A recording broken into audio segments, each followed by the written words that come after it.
You're listening to episode 1 of This Guardian Life.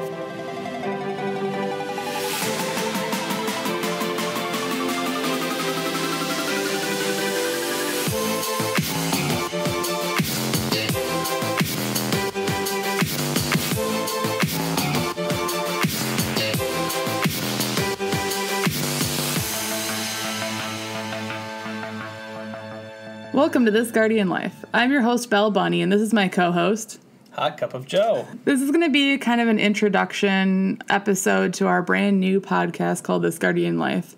We just kind of want to give you an idea of what we're all about and what to expect from shows moving forward. But first, maybe we should tell you a little bit about ourselves. Am I up first? Yeah, I guess so. Okay, so I go by Joey, gamertag Hot Cup of Joe.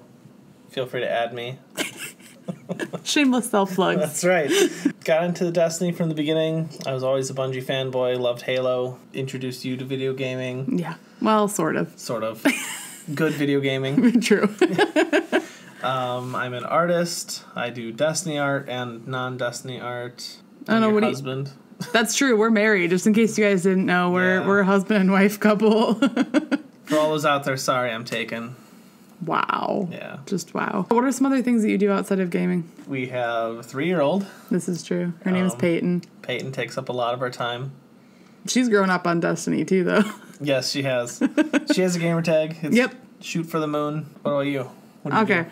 Well, so when it comes to Destiny, technically Joey was more invested in it before I was. You were kind of obsessed with watching, like, Bife's videos and stuff like that, and you listened to Guardian Radio all the time. Yep. And I was like, why the heck are you so into a game that's not out yet? Like, this was a year before it was going to come out. Like 2 years before. It was, I did not understand it, and then I started listening to stuff and watching stuff, and I started to understand, and I got really into the community and started Games of Destiny and Safe Gamers, and I'm way too involved in way too many things. I ran out of room on my Twitter bio. That's how much stuff I'm involved in. Yeah, your list is going to be a lot bigger than mine. Yeah, it's basically, yeah, if you want to know more about me, go look on Twitter. That's where you'll learn more than you ever wanted to know about me.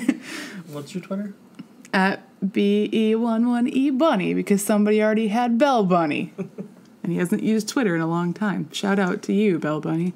And then as far as, like, getting into gaming, I was mostly, like, a handheld gamer. Pokemon was my thing. I was really into Pokemon. And Crash Bandicoot was my first console game. But I never owned a console in my house until we moved in together. That's right. As far as, like, FPS goes, I guess I was COD. And then you converted me to Halo. Mm-hmm. And then, Halo Reach is what we started on. Yep. And honestly, I think Destiny is where I became a gamer, though. Yeah. Like, that's what... And outside of gaming, child. I do streaming. That's still gaming, so I make YouTube videos sometimes. That's we have also very gaming. limited interests. We really do. No, I don't know. I mean, I like long walks on the beach and now more like in the woods. I don't really like the beach that much. Beach kind of sucks. I used to have a photography business. Yep. That's a thing. And I'm trying to get back into writing songs. We sound really boring right now. We're like, Destiny! All right, let's get to the podcast part. Who cares about us? Yeah, enough about us. So This Guardian Life is a Destiny podcast, if you didn't catch on to that. But our big focus is on representing the casual gamer. And if you can't see me right now, but I'm using quotes, air quotes, hardcore when I say casual. You talk with your hands no matter what you're doing. I really do. Podcasts are hard for me. But we want to represent the casual Guardian's perspective on the game. We also want to have a lot of guests on this show, and we want to highlight all sorts of members of the Destiny community, no matter how, like, small or big your following may be. We believe that every single Guardian's contributions to this community matter, and we want to highlight that. So basically, I think we're just going to give you kind of a sneak peek of the different segments we're going to have every single week, and a few of them we actually have stuff for this week that we'll talk about. So most shows we're going to start off with what we'll call our Tower Bulletin, which basically is if there's an event going on in the Destiny community, whether it's a charity event or if you're hosting a meetup somewhere, any kind of event, we want to hear about it. So if you send us an email and you tell us, the basics about your event, most likely we'll highlight it on the show, preferably if it's happening within that week or two. And so this week, do you want to talk about... Sure. The Games of Destiny just wrapped up their 4th annual breast cancer charity stream. Do we know what the total So just purely from donations, we were sitting at about 13,433, I think. And that's not including, we had pins for sale, like little ghost pins. They're technically still for sale. And t-shirts as well are not included yet. They are still taking donations until the end of the month. Feel free to donate. I assume you'll have that link in the... Yeah, I'll have all that stuff. All right, the Dads of Destiny also just wrapped up their Breathe Easy stream. It's raising money for cystic fibrosis. Is this their second one? I think it might even be third. See, this is why we need you guys to email us these things so we know all the details. But no, this is third. I'm 99% sure this is the third. Even if it's not, we're going to say it's the third. It's the third. It sounds better. Yeah, it's awesome. And it went over really, really well. I don't know the total, but I heard that they had an amazing turnout for their stream. So that's super awesome. Congratulations to both groups. And this is just a cool, we're going to probably say this a million times on this show, but it's really cool the way the community comes together for all sorts of charity things and just talking about issues, being open about stuff. It's really cool.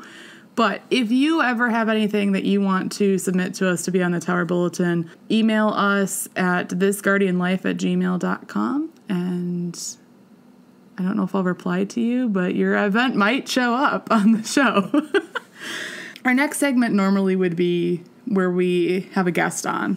This week, we're our own guests. But this would be the part where we would kind of interview them. They get to talk about themselves a little bit, tell us what they do in the community, just get to learn about them. Maybe we could even have you guys submit questions if you know who the guest is ahead of time. That'd be cool. Yeah. So the next segment is going to be where we kind of highlight all of you, all of our viewers. Every week we want to have you guys send us your feedback on the previous week's topics. So whatever we talked about in the news, what we talked about with our guests, what we talked about in our other cool segments that are secret until we get to them.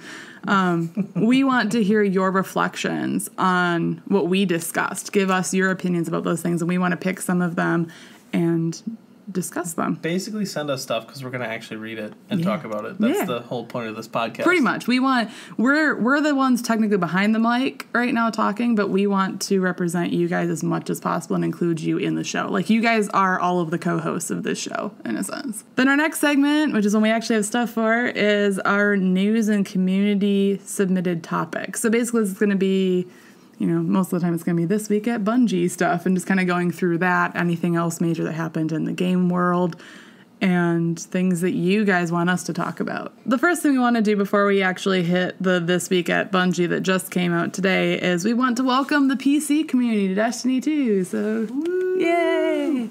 And despite some of the salt you may hear in the community, we hope that you enjoy the game and make your own opinion about it and enjoy your 60 frames per second or whatever you guys have that we don't. No frame cap. You're no frame cap. Okay, so then we have the This Week at Bungie came out today, and there's a few things that we definitely want to hit on for that. There's a patch coming out next week. They haven't given all the details about exactly when. I would assume it's probably going to be that whole right before reset thing that we normally get. Right. But yeah, if you want to talk about the what things they're patching in Crucible. Well, specifically, they're changing the mercy rules so it doesn't happen as often, which I'm a little confused about because I have not been mercied since Destiny 2 came out, and I feel like it used to happen a lot in Destiny 1. Yeah, I'm not really sure if the point is necessarily so that it doesn't happen as often as much as I think they're trying to give you more of a chance further into the game to turn around, and then they decide that... So, technically it's less often, but I think it's more of, giving you more of a fighting chance rather than having the cutoff be so early in the game. I don't think that I've had a single mercy since D1. But D2. No, since in D1 I had mercies. So since playing... I haven't had a single mercy since D2 came out because somebody over here is like a grammar Nazi right now. I just wanted to clarify. Okay, and what's the other thing that they're... Okay, so they're changing the score limits to be a little higher on a lot of game types. No. What? Lower. Or lower. Score limits are lower. Words are hard. This is why we're casual, you guys. Yeah. Score limits are lower so that you'll actually reach the top maximum score without the game timing out. Yeah, because how many times have we literally, I've been in so many games where you hit 90. Right.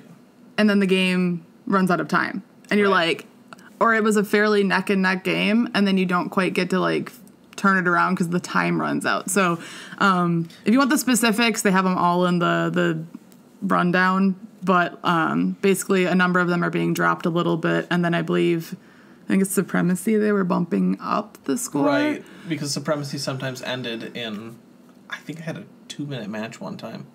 Jeez. we lost a lot. That's why he remembers it. Oh, it stuck out, yeah.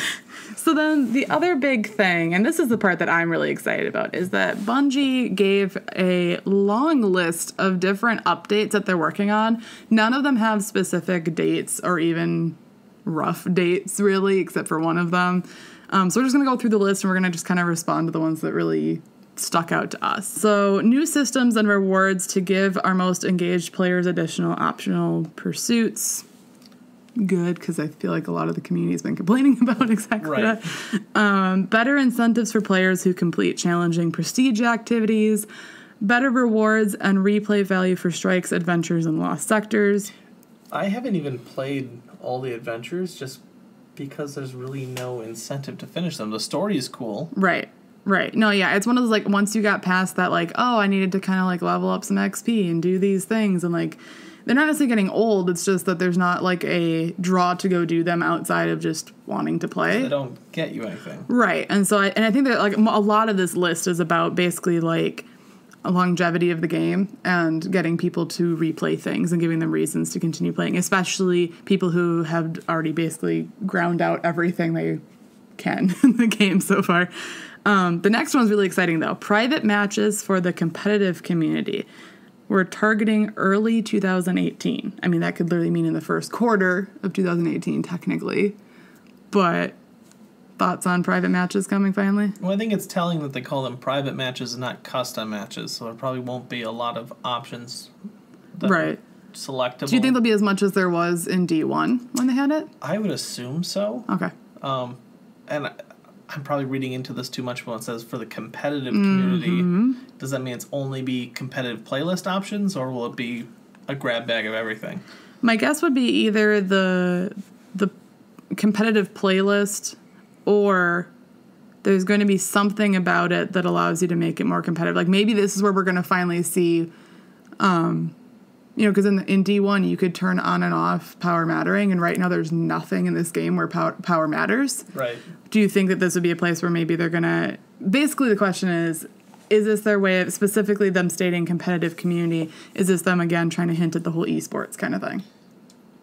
That would make sense. I doubt power mattering is going to be a thing, because if you're playing a game type where power matters, you're probably max level anyway. That's true. Most of the people in the competitive playlists are generally probably pretty maxed out. And along with Crucible stuff, they're going to be doing some Crucible tuning, like adjusting supremacy scoring and better spawning rules, which is some of the stuff they kind of already talked about that they're doing in this patch that's coming out. But I don't know if they're going to... It sounds like they're going to continue work on making that better, because, gosh, some of the spawning stuff. Yeah. Oh, my goodness. Better incentives for completing Crucible matches and penalties for quitting competitive games. I think it's interesting that it's only competitive games that they're specifying that there's a penalty for. Right. I do think there should be a penalty for no matter which playlist you're in. At the same time, I understand that in the competitive ones, it's supposed to be more... they expect higher of you, I guess, rather than... like the more casual playlist where things might come up and you need to leave kind of thing. Not saying that competitive people don't have that happen as well, but right. So I get why the emphasis might be there, also because if this is going to affect just trying to keep the competitive environment more professional running, if that makes sense, like trying to push for that kind of like pro gaming concept. Not that the pros are always professional. True. My gripe, I've never really had a huge issue with people quitting competitive, but this is small, but it really irritates me. I hate when you end a match, you have to go back in to the Crucible playlist and select a new competitive match. Why can't I just stay in the queue? Yeah, that is interesting. I'm guessing it has something to do with, because they always want to completely reset the team stuff, But couldn't they so that you're never matching with the same team again. Couldn't they do that automatically? Probably. I don't know. I'm assuming there's a reason, but it is frustrating, especially because you forget. Like, I almost wish there was, like, at the very least, if they had to do it this way, have, like, a big thing that flashes on your screen being like, hey, you got kicked back to orbit. Because how many times we've played before, and we'll just sit there for, like, 5 minutes being like, why is this taking so long to get us in the next match? I'll get a sandwich, and I'll come back, and I'm like, why am I not? And I'm sitting here like, Joey, you're in charge. You have to take us back in.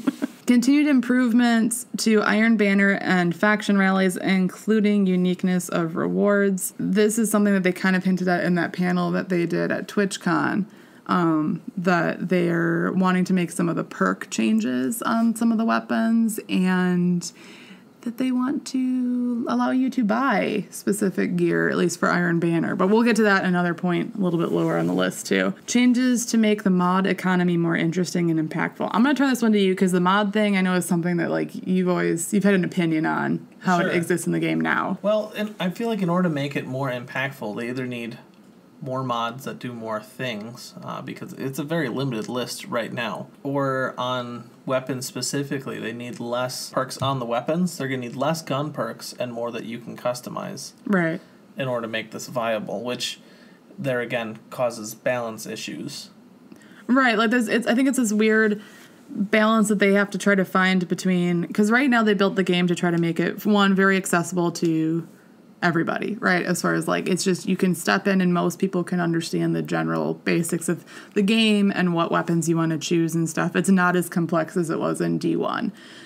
There's less choices to be made. But to a lot of people, that bugs them, and it's a matter of how do you give people more options and make mods more of a legit thing to actually exist in the game without crossing that line into allowing people to make OP builds that other people may not access as easily or understand how to access. See, I think there's going to need to be more passive mods than things like keeps radar active, not things like high caliber rounds. Can we just drop those out of the entire game? Yeah, or take them 3/4 of the power off of them in Crucible. Something. Yeah. No, passive mods is I like that idea. And it'll be really interesting to see what they do. I'm sure it'll be one of those, Bungie, we love you, but I'm sure that there's a point where you're going to overshoot it and have to bring it back down at some point. Like, I mean, that's not just Bungie. That's development in general. But think about what a terrible job Crucible balancing has to be. I would not want that job. That sounds awful. Big credit to you guys. Okay, next one is ongoing improvement to exotics, including adjustments to reduce instances of duplication. Okay. Thank you. Why was that not built in? Why was it not? We covered this in Destiny 1. Yep. They literally added the idea of not giving you repeats as often. And then it's like they just were like, nope. Like, they forgot to code that part in. It's got to be intentional, and I don't understand the rationale behind it. I have no idea. Is it creating artificial grind that you have to get more engrams to... Honestly, maybe. And then the next one is new ways to spend surplus currency and materials. And they said, looking at you, legendary shards. I don't know about you, but I got a lot of legendary shards that are not doing a whole lot. Yeah. I mean, even, it doesn't take that much to, like, you have to use them to infuse, right? Or do you not use them at all for that? You use them for infusion. I don't even pay attention because I have so many I don't care where I use them. Infusion and Xur, that's really about right, and Xurs aren't even that expensive, no, honestly. They're not. Like, I feel like you almost end up with more of these easily than you did with strange coins. Because they're more guaranteed. Like, you're more in charge of when you get them. Because it's basically, if you break down stuff, you get them. Well, when you get this many repeat weapons, yeah, you're going to end up with a lot. Right. And there's less things to spend them on with Xur as well. So you're not spending as much each week in general with him even. Like, just even if you buy everything, there's not all the additional, like, selling the, like, ammo synths and stuff like that. That, we know one thing this is definitely referring to, which is purchasing Iron Banner weapon or gear directly. They did say that legendary shards would be a part of that along with the tokens, it sounds like. Correct. So it'll be interesting to see if that's also how they do faction rally weapons and gear. I have no idea if they're going to make that just completely random still, or if you're going to be able to purchase certain things. I would guess random just because there are so many tokens that are turned in. True. Well, because it's intentionally trying to, like, also be the winning team. I could see it requiring legendary shards on top of Glimmer, perhaps a purchase at the end, if your faction didn't That would win. make sense. It just seems kind of weird to me that they want to have all these different, like, why isn't everything just one currency? I guess I don't quite, like, like legendary shards aren't unique to Xur anymore because you use them for other things, whereas strange coins only were for him. So it made sense that you wanted like a specific currency for this strange guy. Like, true. But you don't even have that now. So I don't really get why do we have... I think they're just reducing the number of currencies down because there was so much currency. Right. It's just kind of weird to me that legendary shards really are a thing if they weren't going to initially have more of a use. But and then the last point is, and I know that you're possibly excited about this one. I'm very excited about this. An emote interface that allows players to equip salty, spicy ramen, 6-shooter, and flip out all at the same time. So basically, it sounds like you're going to be able to have up to 4. Is that 4? Wait, 1, 2, 3. Yeah, 4. I can count. 4 unique emotes at the same time. But well, first of all, I'm not sure why it took this long. They've addressed this issue whenever first came out, and you were able to purchase emotes.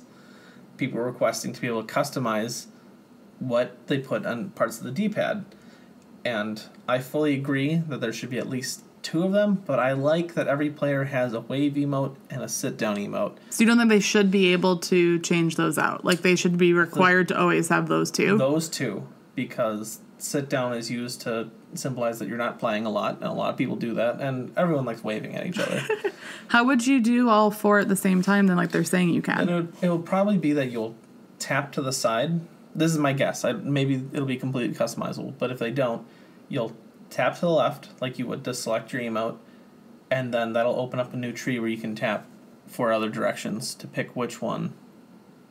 Okay. I could see that they would want people to have the 2. Like, I guess I get your argument from the waving especially, because that one's definitely been, like, you know, there's a lot of times where I've walked up to, you know, just random people, you know, or you wave to them to thank them is kind of what you do, too. Like, if you ran into a blueberry in the wild and they help you with something, you're like, oh, thanks, guys, you know, or to get their attention.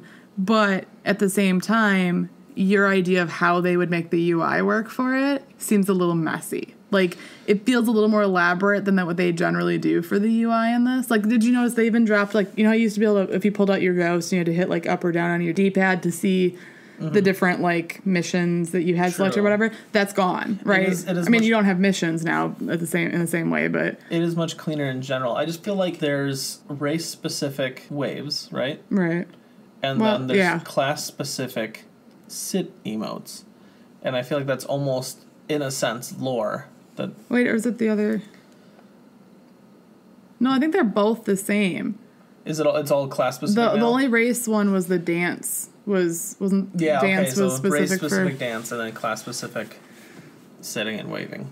So I mean, maybe I could see the argument for that at the same time, just purely from a UI standpoint. I wonder if they're going to take the easier route, which would just be to allow you to completely customize all 4 slots. See, I feel like the more emotes you can let someone use quickly, the happier people will be. Right, and that's my guess is that's, you know, it's a lot easier to just hit one button than hit it and then select something else. I was arguing the other way. If you can hit 2 buttons and use... because if you because then you're talking about you'd have what, access to 6 different emotes at one time. Or more. Because you'd hit left and then you'd hit 4 that way, and then you'd have 3. Oh, I don't think they're going to give you all of them like that. No. Maybe. They're not going to let you stack that many at one time on you. But I don't know. We'll find out. We'll see at some point. Who knows when.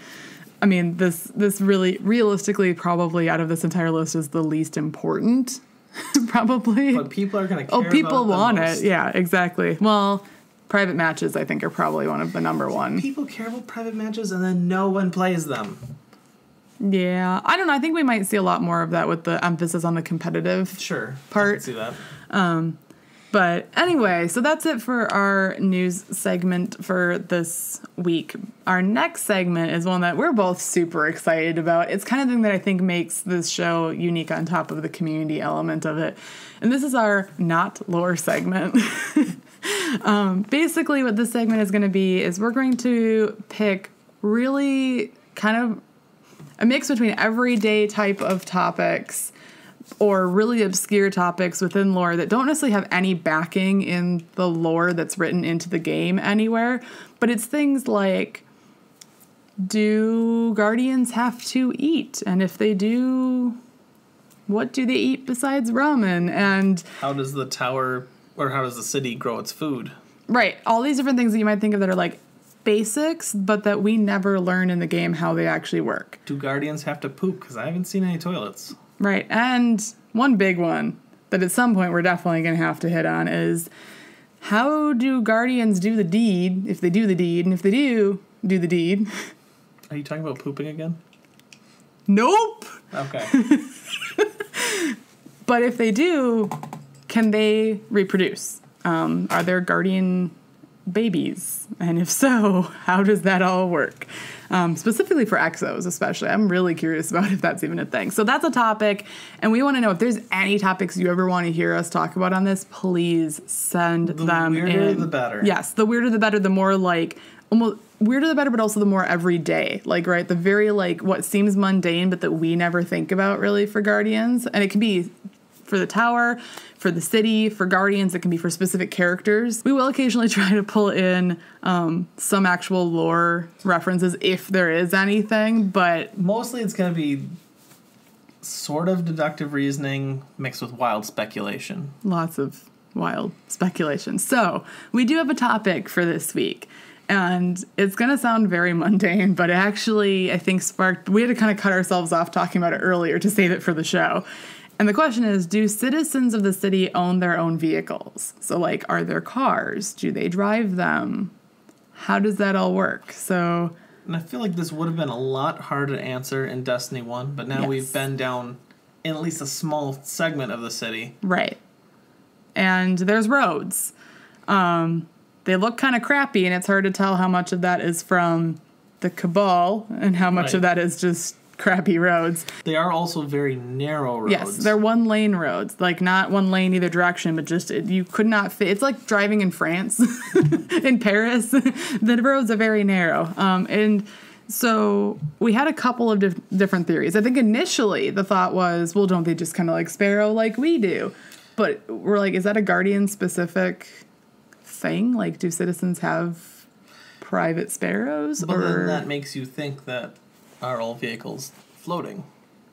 This is true. Because then the road really wouldn't matter. Because the roads are all cobblestone, which is really irritating to drive on. Right. But if you're floating over it, who cares? Right. But, so I think the initial point that we hit was the fact that in D1, you see all of the cars lined up trying to get away from... No, getting into the wall, into the city. So definitely during the Golden Age, they had cars. Like, they look like at least normal wheeled all compact cars. They are. They're all compact cars. So, I mean, at least at some point there definitely was driving. But I don't know how much driving ever happened in the city itself. Like, once you got into... You know what I'm saying? Well, this city is different than other cities. This is the last city. Right. Everyone's packed into a very small area. Right. So, like, even having personal vehicles wouldn't necessarily make sense. Like, do you need it? And then we do know, like, we, as a Guardian at least, again, and I don't know how this works for citizens, we fly what they call a city ship at the beginning of D2, right? Like, sure. that's technically, I believe, the ship that we're supposed to be in is a city ship. What does that mean? Is that like a taxi? Or is it like... My guess is more for transporting goods. Okay. So, like, the ones that you see come dock at the front of the tower in D1? The same it is the same? ship. Okay. Yeah. Okay. So I'm guessing civilians probably don't use those. Go ahead. We both made the butt face. One thing that we did notice, though, and again, they're rundown old vehicles, but... Throughout the EDZ in particular, you see what I call the bunny buses. Basically, they're big buses, and they have a bunny logo on the front. So again, unless those are all from, like, it's Golden Age... It's like a Greyhound, but a rabbit, so does that mean Greyhounds chase those buses? That would require us having actual, like, dogs and stuff in the game, which, please, Bungie, please. So, I mean, so we were curious, is that maybe what it is public transportation? Well, if all the world is one city, I would hope they would have solved public transportation by now. That's true. And so initially I was like, before I remember the buses, I was like, oh, wait, they probably have, like, subway systems, like, underground, right? And then we're like, wait, maybe they use buses. But to be fair, there's no buses on the streets. There's no broken down buses on the streets of the city, only out in the EDZ. So maybe that was a pre-Last City. Yeah. So the other point is when we look down on the city from the tower or our lower wall now, city porch, whatever you want to call it. The porch. There are rails of light going through all the major roadways that are much larger than the ones that But we not walked on the around roadways, in. like above the roadways. Above, yes. So we were wondering, is that either like some kind of elevated like rail system, not necessarily actually on a rail, but more like, is that like, do they hang from these? Are these actually like wires, or is it like some kind of like light source basically that something follows? I mean, we're speculating it could be just future power lines for all we know. Right. Although, to be fair, when you're actually down below, unless those are like major power lines and their normal ones are different, when you're on the streets, you see normal power lines. True. Like there's like legit just look like power lines with the, you know, posts and all that stuff. So she's miming out everything she says, everything's movement. We really should do video for this. So I think our at least my conclusion is that I'm 99% sure that the average civilian probably doesn't own a private vehicle, like a personal vehicle that they take down the streets or anything. And it's probably more public transportation of some sort, whether it's on the roads themselves or it's ships or it's some kind of like rail system or something. Part of it is Bungie likes designing things that are fun. And the city is a mix of an old city from medieval or Renaissance times and a futuristic city. So there's lots of street vendors, lots of easy to walk to shops to eat from. Right. I mean, yeah, even within the tower, like the tower and the city aren't built that differently inside. True. You know, like or at least the wall area that we're in now. You know, you see like the same ramen shops repeated everywhere. I don't know if that was just like a copy paste thing or an actual intentional choice, but so yeah, I mean, it's the city's large, but realistically, like how often are you crossing the entire thing? You know, like do you just kind of work, play, eat in one area, or are you needing to go far that often, you know? And then do people leave? Do people besides Guardians leave? No, they're not allowed to. That was covered because Hawthorne is breaking the rules by being That's right. out of the city. So, you know, like they don't really have a need to get anywhere beyond. Real quick, the ramen shops made me think of, apparently McDonald's did not survive the collapse, and that shocks me. This is true. Or they converted into selling ramen. Maybe. It's McDonald's. It's all McDonald's. Not sponsored. I'm hungry too. Any other thoughts on the transportation thing at all, though? I don't have any, but if you guys have any, yes, send them to us. We will read them at the beginning of the next show. Yep. So if it's you agree with us, just be like, you guys are awesome. We agree with you. You're totally right. And if you have a totally unique idea, we totally want to hear it, and we will read it next week. And if there is actually lore that supports this, yes, we probably don't know about it. Let us know. Correct us. Yep. Any of these, if you know actual support or against what we've said, please do. Like, not just like, if you could actually like link us to stuff too, that'd be awesome, because we'd love to learn more if we're missing things. Even if it's just a small thing that Absolutely. you've noticed, we would love to hear about it. Be nice though, because I'm sensitive. He is. She's petting my head. I'm not petting your head. Anyway, that's mostly it for this week's show. Most shows will probably, be roughly like this, plus more conversation with our guest and stuff. But we did want to let you guys know kind of there's a weird schedule thing that we're kind of doing here, where basically every month we're going to do the first 3 weeks of the month are going to be us recording This Guardian Life. And then the 4th week is going to be our side podcast that we're calling Fluff Piece, which is basically where we talk about all sorts of stuff, like hot topics, social issues. Freeform, random, not necessarily about Destiny at all. Right. Most likely not about Destiny. Other gaming stuff probably too, but like just all sorts of different topics. So if you have a topic you want to hear us talk about on that, please do submit that to us. And if you want more details about it, we'll be recording our first episode of that at the end of next month. But basically, we've been emphasizing it a lot. But if you want to contact us, if you want to send us feedback about the show, if you want to send us ideas for topics or responses to the topics we talked about on this show, please email us. It's thisguardianlife@gmail.com. We also have a guest form. So if you yourself want to be a guest on the show, or you have somebody that you want to nominate who would probably never volunteer themselves, but you think that they deserve being highlighted for what they do in the community, no matter what it is that they do, we have a form. Check it out down in the show notes down below and send that in to us, and we will be in contact with you as soon as possible. And we're hoping to have a guest on next week. We've had a few people already fill out the form. We have not decided on exactly who yet. So it will be a surprise. So this first one, we probably won't be taking questions necessarily for that specific guest, but we'll announce who it is on Twitter before the next show. She'll announce it on Twitter. I'll announce it on Twitter. I run everybody's Twitters. I run his Twitter. If he's ever talking to you, most likely it's not him. If it's got better grammar, it's probably him. But anyway, we just thank you guys so much for tuning in to our very first episode. Hopefully this becomes something absolutely beautiful. Wow. I don't know. No. Basically, like we said, you guys are part of this. You are part of this show. That's the way that we want it. And a guardian's a guardian, no matter how casual. Should that be our slogan? I like it. A guardian's a guardian, no matter how casual.